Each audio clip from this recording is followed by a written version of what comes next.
Hey, you've joined me for a trainer tip. Fantastic. It means you're interested in education, which I like.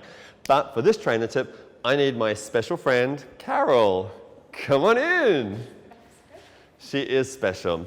So this one, if we return back to that functional funk routine, right near the end, we did a sequence where we were doing kneeling lateral, and we replicated a whole range of movements which kept moving. We had a wood chop, we had a golf swing, we did rotation with our elbows bent, we did rotation with our arms extended, we did a unilateral bicep shoulder press, and we turned the arm long.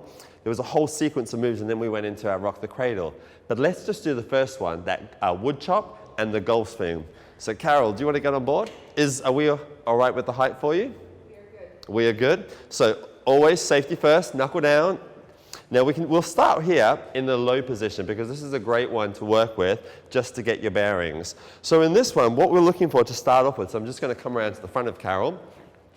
What I would like is the arms to stay long, the shoulders to stay relaxed, and most importantly, what I see often is the rounding here. What we need is a lengthening of the arms, and can you see how the wrists stay neutral? Fantastic. So let's start this at the back. We're going to wind that swing up, chop it up high, and then we're going to bring it back nice and slowly. And then the golf swing comes down low, and we follow that movement through. Chop goes high, there's rotation at the top, bring it down, and then we swing out low.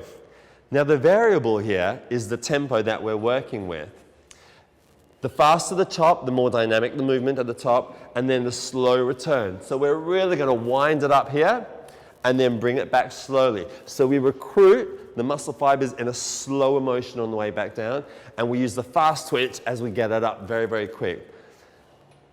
When we come up onto the knees, we add a balance as the next variable that's going to challenge, but we then are able to get more rotation and make the movement a lot more dynamic.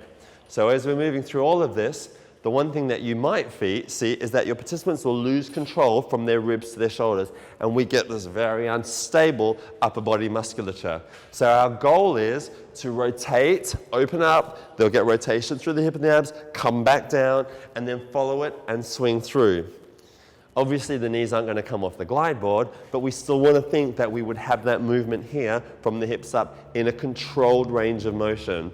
What we don't want is for the movement to be pulling us out of control.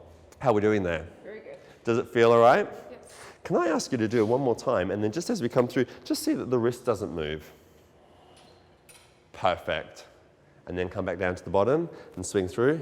Very nice. Did you see how nothing moved there? And that's what we're looking for, because if Carol was on a golf course and she moved her wrists, the ball would end up over here, probably where my ball ends up. You all right with that? Very good. Fantastic. So go away, have a practice with it, see what it feels like with different tempos, but most importantly, see what it feels like for you, and then how does that affect your participant when they're doing it? Ask for feedback. Watch how they move, watch where they work, watch what limits them, and then help them improve in their range of motion.